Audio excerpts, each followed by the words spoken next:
muito interessante e poderosa, que se encontra no livro do Gênesis.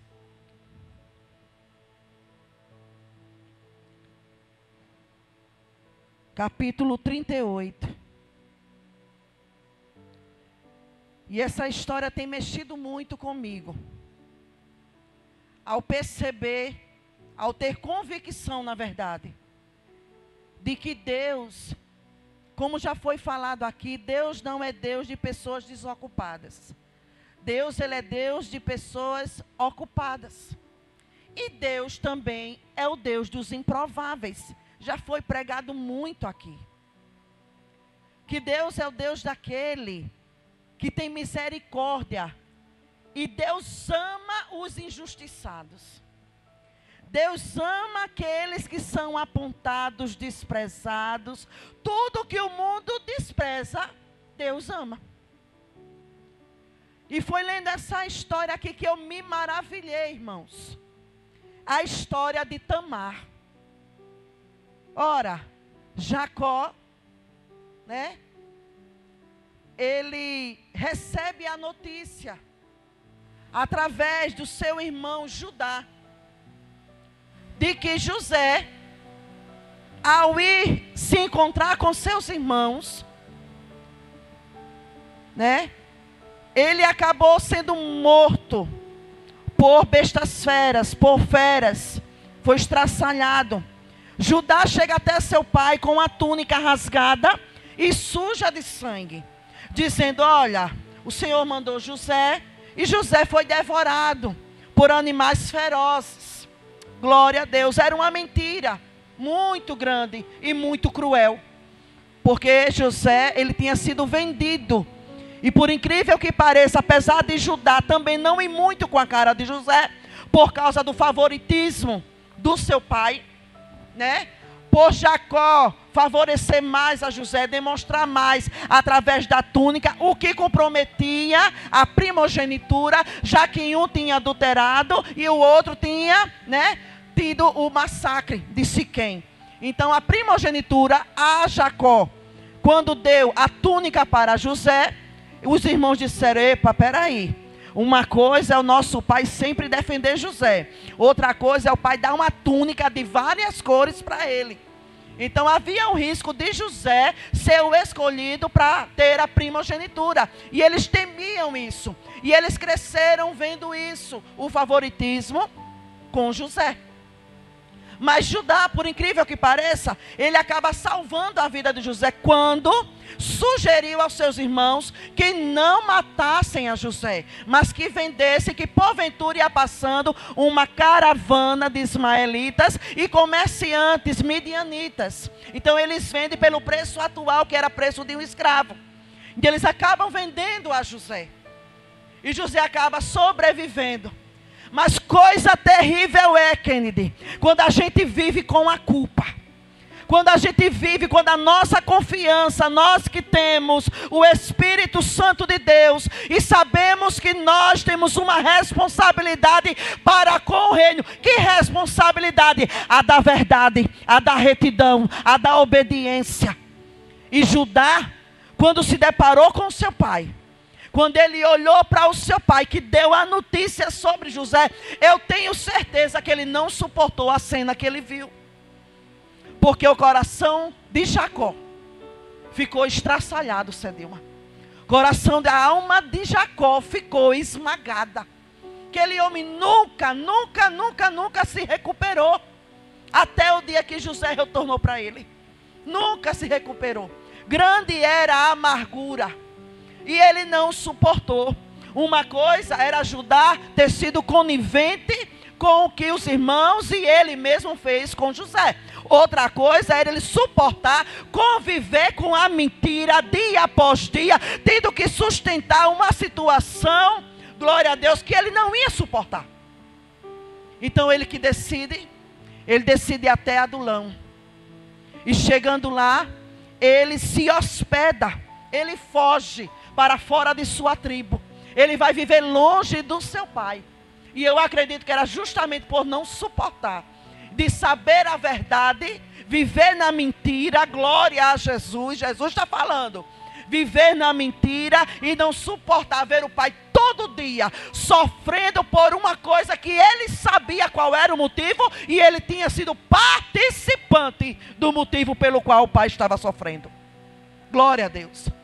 E ele ali foge, irmãs, para Adulão. Chegando lá, ele se hospeda na casa de um homem chamado Ira.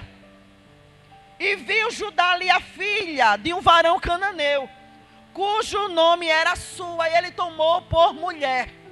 Glória a Jesus. E ela concebeu. O primeiro filho se chamou O segundo filho se chamou Onã. E o terceiro filho mais novo se chamou Selá. E a palavra do Senhor diz, glória a Deus. Eu estou falando aqui de pessoas improváveis, desprezadas, injustiçadas, que alguém pensa que vai morrer, que vai acabar a história, que não tem mais esperança, mas Deus, Ele faz mudar todo um cenário para dar vitória e para dar honra, Cedilma. E ele aqui, Judá, ele dá o seu filho glória a Deus, louvado seja Deus, para o seu filho uma mulher chamada Tamar. E a palavra do Senhor diz que filho de Judá, era um homem mau aos olhos do Senhor. E a Bíblia não dá muitos detalhes, simplesmente diz que o Senhor o matou, porque ele era um homem mau aos olhos do Senhor. Então havia a lei, havia uma tradição do levirato, que quando o filho, quando a mulher ficava viúva, o filho, para dar continuidade à sua descendência, ele tinha que tomar por mulher a viúva do seu irmão. Era a lei do levirato. Então ele aqui deu Onã para marido de Tamar. Só que Onã também era um homem mau. O que era que ele fazia? Ele pensou dessa forma: a descendência que eu tiver com Tamar não será a minha semente, mas será a semente de o meu irmão. Todas as vezes que eu me deitar com ela, eu vou lançar a semente fora. Então o que foi que Deus fez? Quem está entendendo, diga amém. Todas as vezes que ele ia se deitar com a mulher, ele jogava a semente fora. Glória a Deus. E ali, Deus também o matou. Glória a Jesus. E a palavra do Senhor diz que Judá pensou: eu não vou dar Tamar para Selá. É o meu filho mais novo. Não está na idade ainda de casar. Não vou dar ela porque ela já matou 2 maridos. Ela foi estigmatizada como uma mulher amaldiçoada. 2 maridos, 2 filhos de Judá que haviam morrido. Mas não sabe Judá o porquê que Deus tinha permitido isso. Ele não sabia da maldade de seus filhos, mas Deus sabia. Deus conhecia o que acontecia nas 4 paredes. Deus conhecia o coração de e o coração de Onã. Então ele diz: não, olha Tamar, volta para a casa do teu pai, que quando Selá tiver idade para casar, tu casa com ele. Mas não era a intenção de Judá. Judá não tinha a intenção, porque ele havia no coração: meu filho não vai morrer por causa dessa mulher. Glória a Jesus. E o que ele fez? Tamar foi. E a palavra do Senhor diz que ela trabalhava com lã, ficou trabalhando na casa de seu pai. Você imagina a mulher ter 2 maridos, você imagina a situação dela, querido. Voltando para a casa dos pais, depois de 2 maridos mortos, desamparada, o sogro disse: não, agora não, vai para a casa do teu pai. Quando meu filho crescer, tu casa com ele. Mas não era a intenção dele. E Tamar está lá, desamparada, sem uma descendência, sem um filho, sem um marido para amparar. Glória a Deus. O tempo passa. Quando o tempo passa, glória a Deus, a mulher chamada Sua, a mulher de Judá, morre. E o que acontece? Na viuvez, ele vai, sofrer o seu luto. E ele vai até um lugar chamado Tina. E ele está lá sofrendo o seu luto. E Tamar fica sabendo que ele está vindo. Talvez, aleluia, ela pense, né? Que Selá também vinha. E ali eles iam se encontrar. E o que ela faz? Ela tira a roupa da viuvez, se veste, se cobre com um véu e vai ao encontro dele, né? Nas duas entradas, glória a Deus. Louvado seja o Senhor. E ele está lá. E ela vai, a entrada das duas fontes que estão no caminho de Tina. E ela está lá coberta com um véu. E Judá, ele está de luto. Então ele decide tirar o luto. E ele a confunde com uma prostituta. O que ela não esperava. Ela está coberta, ele não reconhece que era Tamar. Glória a Deus. Ela esperava que ele ia ver. Ia ter ela disse, não, vamos embora que agora é tempo de você casar com meu filho. E daí vai sair a minha descendência. Mas não foi isso que aconteceu. Ele confunde ela com uma prostituta. E diz, eu posso entrar a você? Ou seja, eu posso dormir com você? Acabei de ficar viúvo. Posso dormir com você? Ela diz, o que é que você vai me dar em troca? Alguns chamam ela de astuta. Eu chamo ela de corajosa. Eu chamo a mulher de estratégia. Ela sabia que tinha que ter uma descendência. Ela sabia o que estava passando, o desprezo das pessoas, né? Sendo taxada como uma mulher amaldiçoada. Então ela disse, o que é que você vai me dar em troca? Ele disse, olha, quando eu entrar você, eu vou enviar um cabrito do meu rebanho. Ela diz, não. Enquanto você não enviar esse cabrito, eu quero que você deixe penhorado o teu selo, o teu lenço e o teu cajado. Ele disse, toma para ti o meu lenço, o meu cajado, aleluia, e o meu selo. E ele dá para ela. Então ele acaba se deitando com Tamar, glória a Deus, sem saber que era Tamar, achando que era uma prostituta. Passando 3 meses, naquela mesma hora, quando ela se deita com Judá, ela engravida. E quando passa 3 meses, glória a Deus. Passando 3 meses, aleluia. Ela manda, e Judá enviou o cabrito por mão do seu amigo, o adulamita, para tomar o penhor da mão da mulher. Porém não achou Tamar. E perguntou aos homens daquele lugar, dizendo, onde está a prostituta que estava no caminho junto às duas fontes? E disseram, aqui não esteve prostituta alguma. E voltou Judá e disse, não achei. Também disseram os homens daquele lugar que não está. Então disse Judá, tome-o ela, para que porventura não venhamos a cair em desprezo. Ele disse, deixa com ela.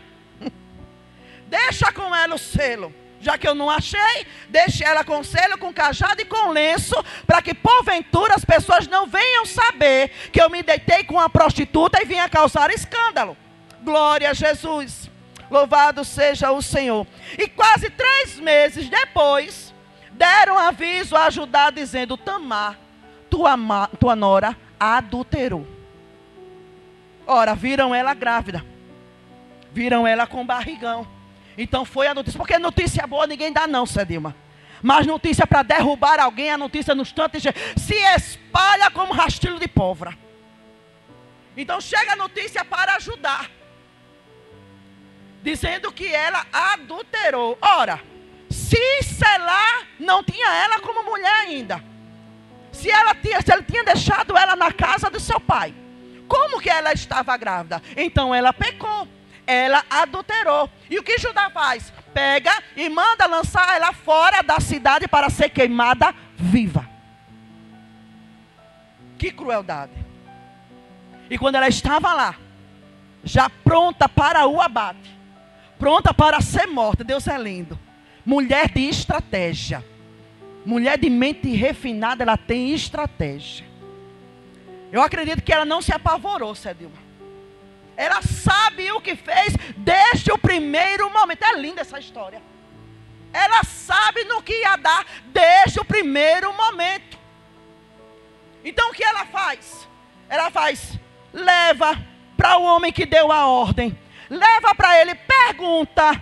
E diga para ele, aleluia. Diga para ele que eu concebi do dono desse selo, desse lenço e desse cajado.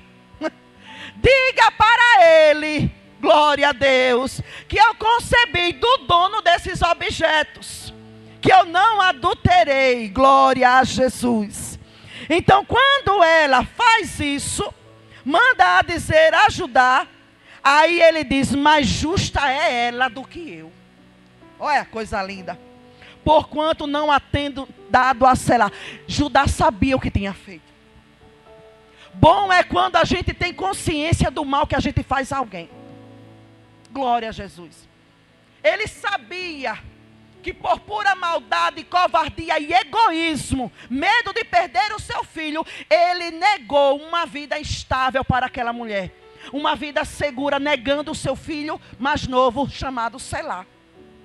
Ele sabia, porquanto não a tenho dado a Selá, meu filho, e nunca mais a conheceu. Glória a Deus.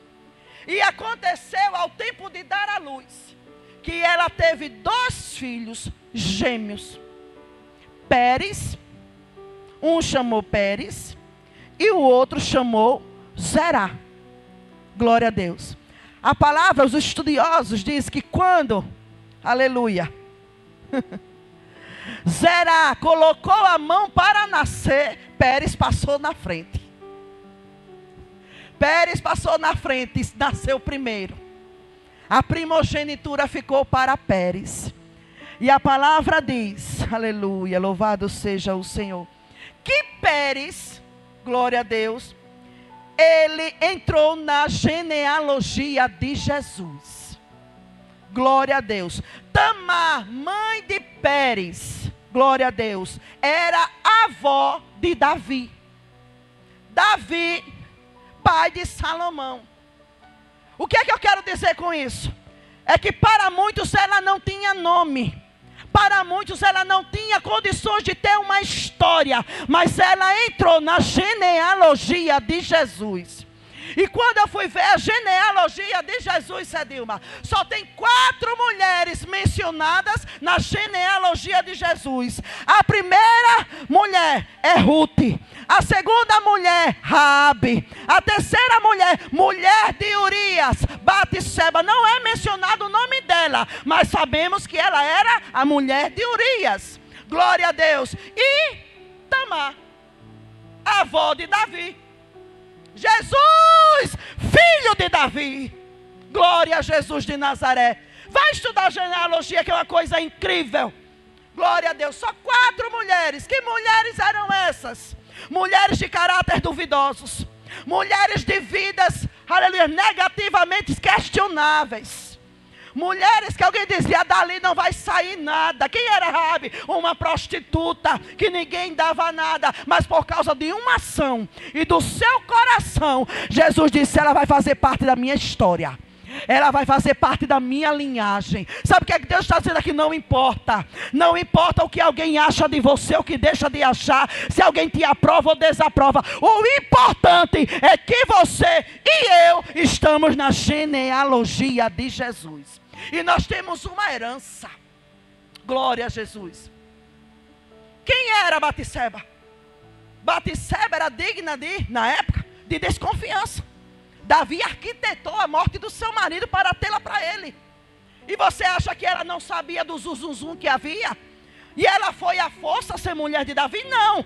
De alguma forma, ela foi conivente. De alguma forma, ela foi cúmplice do que acontecia. Do que estava acontecendo, do que aconteceu com o seu marido.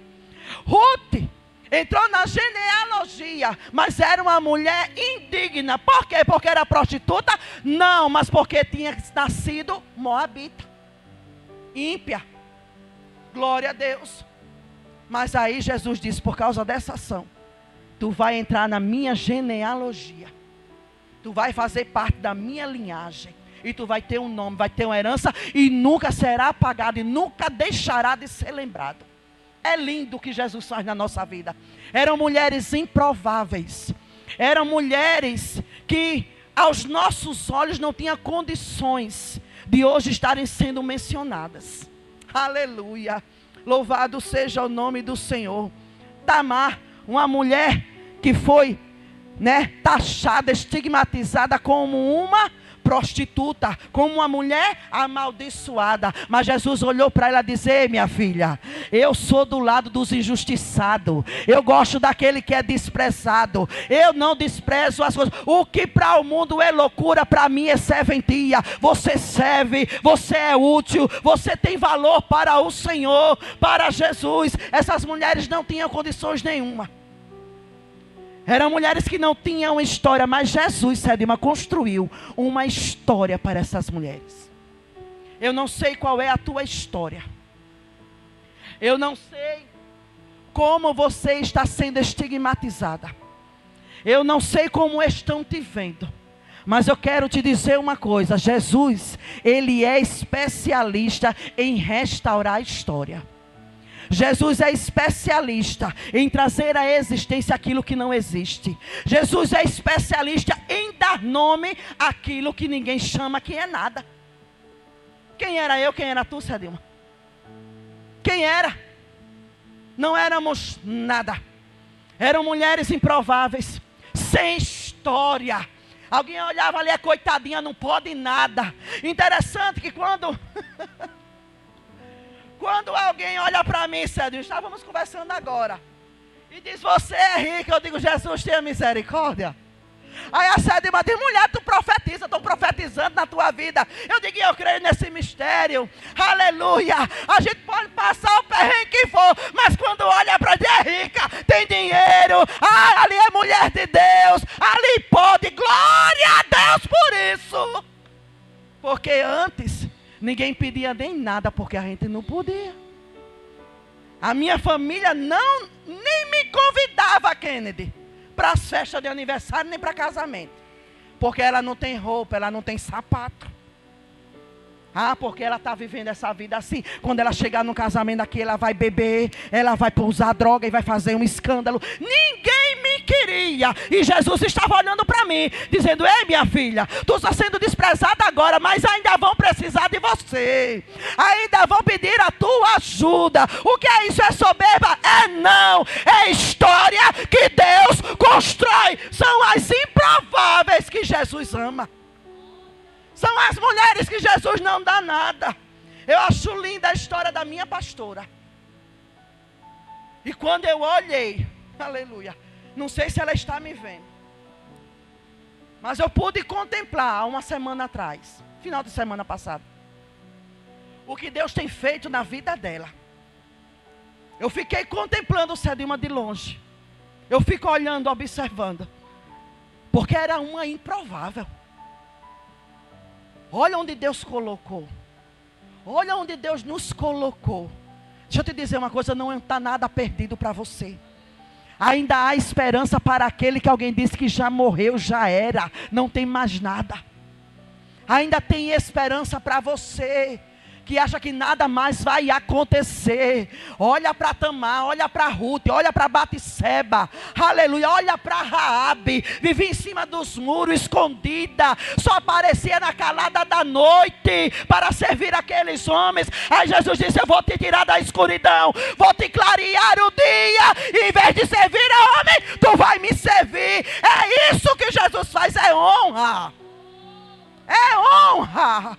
Jesus vai te honrar porque Ele te conhece. Jesus vai te honrar, vai honrar os teus, porque Ele conhece o teu coração. Aleluia.